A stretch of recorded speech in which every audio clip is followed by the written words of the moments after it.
Profit mart securities के head research Avinash गुरशकर हमारे साथ जुड़ चुके हैं। अविनाश जी, बहुत बहुत धन्यवाद ET Now स्वदेश को समय देने के लिए।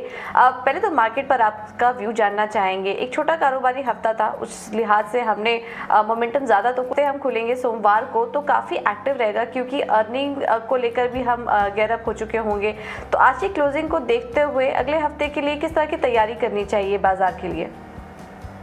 मुझे लग रहा है कि देखिए, आज इन्फोसिस के नंबर आएंगे, सैटरडे को HDFC बैंक के नंबर आएंगे, तो ये बहुत इंपॉर्टेंट नंबर्स है मार्केट्स के लिए।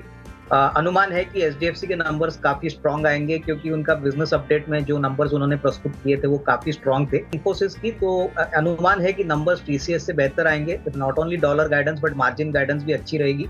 तो ये अगर होता है तो मार्केट्स अगले हफ्ते अच्छे खासे पॉजिटिव ट्रेजेक्टरी में खुलेंगे। और मेरे ख्याल से आज तो वीकली एक्सपायरी थी, तो ऑब्वियसली वोलेटिलिटी ज्यादा थी, बट अगले हफ्ते में मुझे लग रहा है कि काफी बड़े फ्रंटलाइन कंपनीज अपने रिजल्ट्स डिक्लेयर करेंगे। तो स्टॉक स्पेसिफिक अप्रोच मेरे ख्याल से मार्केट्स फॉलो करेगा, और जहां पे भी नतीजे अच्छे आएंगे आपको अच्छा ट्रैक्शन देखने को मिलेगा। बट ओवरऑल इंडेक्स से कंसोलिडेशन और एक क्लोज रेंज में ही मार्केट घूमेगा, क्योंकि अभी रिजल्ट्स का सीजन है। तो मेरे ख्याल से लोगों का और इन्वेस्टर्स का सारा अटेंशन कंपनी फोकस रहेगा। मुझे लग रहा है कि देखिए, जो सेक्टर सबसे अच्छा चलेगा वो जो बड़े दिग्गज प्लेयर्स है, भारती, रिलायंस, इनके नतीजे बहुत ही दमदार आएंगे। आरपूस भी बड़े हैं। ओवरऑल जो वॉल्यूम डेटा है वो भी काफी अच्छी तरह से बढ़ा है। तो टेलीकॉम एक डेफिनेटली आउट परफॉर्मर रहेगा। उसके बाद मुझे लग रहा है कि क्लियरली आई थिंक जो कैपिटल गुड सेक्टर है, यहाँ पे भी अच्छे नंबर्स आने की उम्मीद है। L&T, थर्मैक जैसी कंपनीज है। ऑटो कंपोनेंट्स में हो सकता है कि थोड़ा सा दबाव आए, क्योंकि नॉट ओनली रॉ मटेरियल के खर्चे बढ़े हैं, क्रूड काफी सिग्निफिकेंटली बढ़े हैं, तो यहाँ पे थोड़ी सी बिकवाली होगी। रही बात IT कंपनीज पे, तो यहाँ पे भी थोड़ा मार्जिन प्रेशर आएगा, क्योंकि एट्रिशन और एम्प्लॉय कॉस्ट काफी बढ़े हैं। ओवरऑल मुझे लग रहा है कि जो सेक्टर्स एक्सपोर्ट फोकस्ड है वहां पे आपको कम प्रॉब्लम्स देखने को मिलेंगे। डोमेस्टिक सेक्टर जैसे FMCG है, स्टील है, मेरे ख्याल से यहाँ पे हो सकता है कि थोड़ी बहुत मार्जिन प्रेशर आए। कमेंट्री सारी कंपनीज की सुनना बहुत जरूरी रहेगा, क्योंकि रॉ मटेरियल कॉस्ट काफी सिग्निफिकेंटली बढ़े, तो इसका इम्पैक्ट मार्जिन पे आएगा। देखिए, एनर्जी की बात करें तो मुझे लग रहा है कि जो पावर जनरेशन कंपनीज है और पावर ट्रांसमिशन वाली कंपनियां है, वहां पे आपको अच्छी खासी अपसाइड देखने को मिलेगी। मुझे लग रहा है कि जो अपस्ट्रीम कंपनीज है अभी भी $100 क्रूड के ऊपर काफी अच्छा मुनाफा कमाएगी। तो मेरे ख्याल से पावर जनरेशन में हमको टाटा पावर, टोरेंट पावर काफी पसंद है।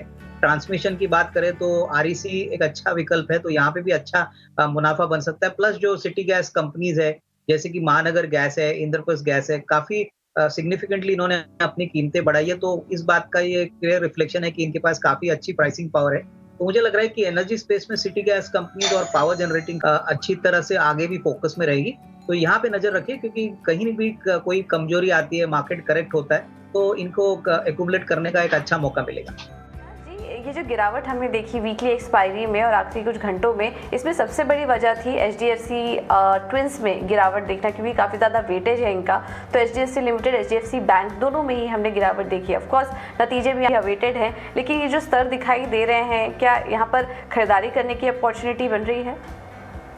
नहीं, बिल्कुल। देखिए, अभी तो HDFC बैंक और HDFC का मर्जर अनाउंस किया है ऑलरेडी।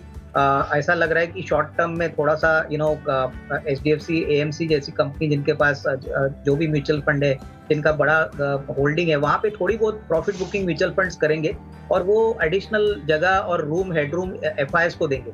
तो मुझे लग रहा है कि ये है, क्योंकि FI की होल्डिंग बढ़ती है तो ऑब्वियसली ज्यादा रीरेटिंग की पॉसिबिलिटी है।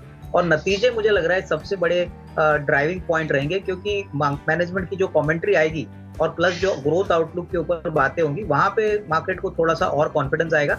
इसमें कोई डाउट नहीं कि मर्ज्ड एंटिटी को बनने के लिए समय लगेगा, लेकिन अभी सारे लोग HDFC बैंक और HDFC को कंबाइंड रूप में देखना चाहते हैं। और ये डेफिनेटली आने वाले जो शनिवार के नंबर्स होंगे, इसमें थोड़ा सा आइडिया मिल जाएगा। तो मेरे ख्याल से अगर गिरावट मिलती भी है मंडे को, मेरे ख्याल से डेफिनेटली खरीदने का मौका हो। मुझे लग रहा है कि फर्टिलाइजर स्पेस काफी वेल पोजीशनड है। ऑफकोर्स गवर्नमेंट की सब्सिडी कितनी आती है वो कहना मुश्किल है, लेकिन जिस प्रकार का सिनारियो अभी श्रीलंका में हमने देखा है, रशिया यूक्रेन में देखा है, तो ग्लोबली हमको लग रहा है एग्री क्राइसिस आने वाली है।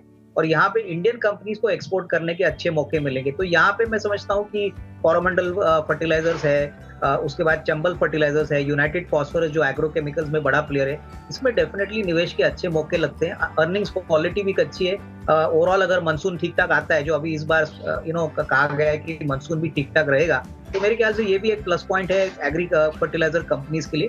तो ये डेफिनेटली एक ऐसा स्पेस है जहाँ पे अगले 6 से 12 अच्छा रिस्क रिवॉर्ड बनने की अपेक्षा रहेगी।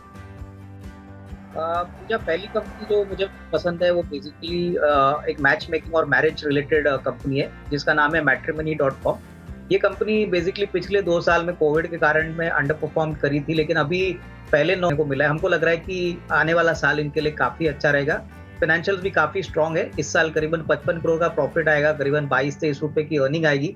मार्केट शेयर करीबन 60% है। तो यहाँ से मुझे लग रहा है कि कम से कम 900 रुपए का टारगेट अगले 12-15 महीने में पॉसिबल है। तो एक अच्छा विकल्प है, काफी सस्ता स्टॉक है।